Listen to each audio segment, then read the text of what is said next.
প্রশ্নটি করেছেন জাবের আব্দুল্লাহ সৈয়দপুর নারায়ণগঞ্জ থেকে। লিখেছেন যে মোহতারাম, স্ত্রীরা স্বামীদের কোন পাশে ঘুমানো উত্তম? বাচ্চা যদি ছোট থাকে, মানে দুধের বাচ্চা যে দুধ পান করে, সেই বাচ্চাকে কি মাঝে নিয়ে ঘুমাতে হবে নাকি সাইডে নিয়ে ঘুমাতে হবে? সন্তান যখন প্রাপ্তবয়স্ক হয়ে যাবে তখন এই বাচ্চাকে ঘুমের সিস্টেম কি? খুব ইম্পর্ট্যান্ট একটা বিষয়। যদিও প্রশ্ন একসাথে লিখেছেন, বিষয় আছে মূলত তিনটা।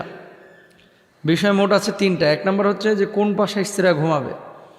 দুই নম্বর, ছোট বাচ্চা থাকলে মাঝে রাখবে না সাইডে। তিন নম্বর, বাচ্চা যদি প্রাপ্তবয়স্ক হয়ে যায় তাহলে ঘুমের সিস্টেম কি হবে?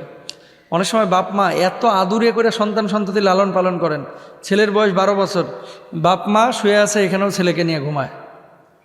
সম্পূর্ণরূপে নিষেধ আছে ইসলামে। কি বলছেন আল্লাহ তাআলা?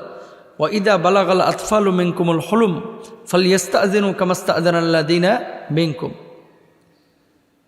ছেলে মেয়ে যখন প্রাপ্তবয়স্ক হয়ে যাবে তখন বাপ মার ঘরে বেডরুমে অনুমতি ছাড়া ঢোকাও নিষেধ, বিশেষ করে রাত্রিকালীন সময়, জোহরের পরের সময় এবং সকালবেলার সময়। আর আমাদের তো ছেলেমেয়েরা মাশাআল্লাহ বাপ মার রুমকে স্টোর হাউস মনে করে।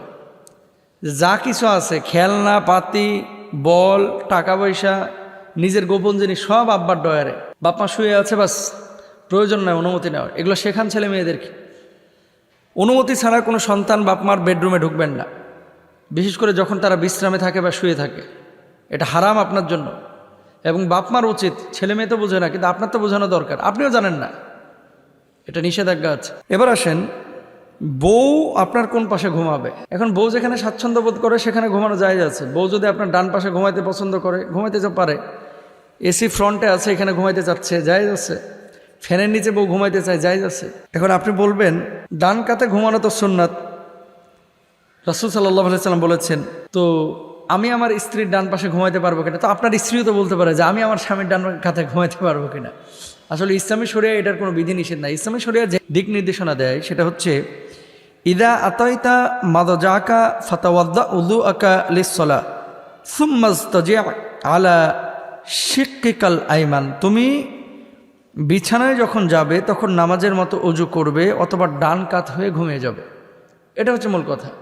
এখন স্ত্রী ডান পাশে ঘুমাবে না বাম পাশে ঘুমাবে, এটা আসলে একান্ত আপনার ব্যক্তিগত ব্যাপার। এটা নিয়ে রাসূল সাল্লাল্লাহু আলাইহি ওয়াসাল্লাম ডিরেক্ট কোনো কথা বলেন নাই যে বউদেরকে ডান কাতেই রাখতে হবে, কি বউদেরকে জানলার ধারেই রাখতে হবে, বউদেরকে ফ্যানের নিচে রাখতে হবে, কি বউদেরকে এসির নিচে রাখতে হবে। এটা জরুরি না। তবে হ্যাঁ, অনেক সময় মানুষের কিছু বদ অভ্যাস থাকে। নিজের পরনের জামা কাপড় ঠিক থাকে না, অনেক সময় বিছানা থেকে পড়ে যাওয়ার সম্ভাবনা থাকে।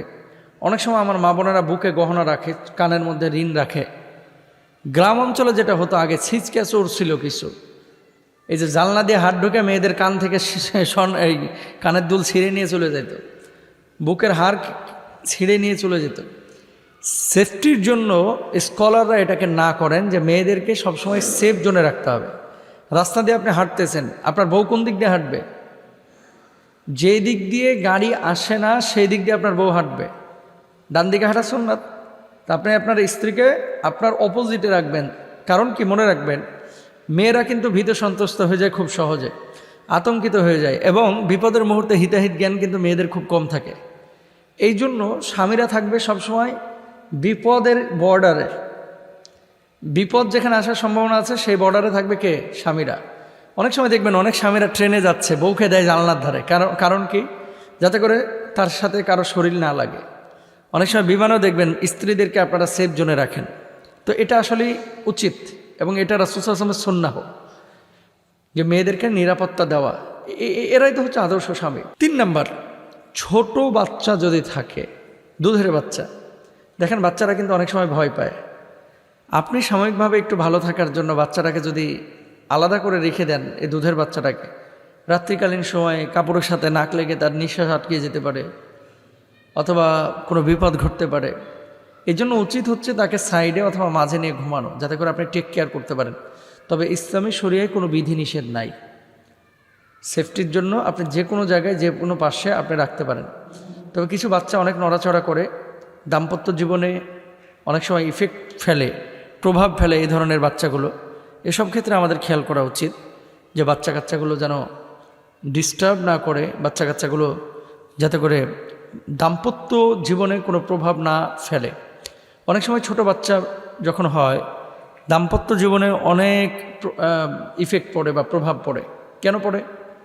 কারণটা হচ্ছে এই বাচ্চাটার পেছনে মা পরিশ্রম করতে করতে তার অধিকাংশ সময় চলে যায়। যখন পরিশ্রম করতে করতে অধিকাংশ সময় চলে যায়, স্বামী স্ত্রীকে সময় দিচ্ছে না, স্ত্রী স্বামীকে সময় দেয় না। এই জিনিসগুলো আমরা খেয়াল করবো। আল্লাহ বোঝার তৌফিক দান করুন।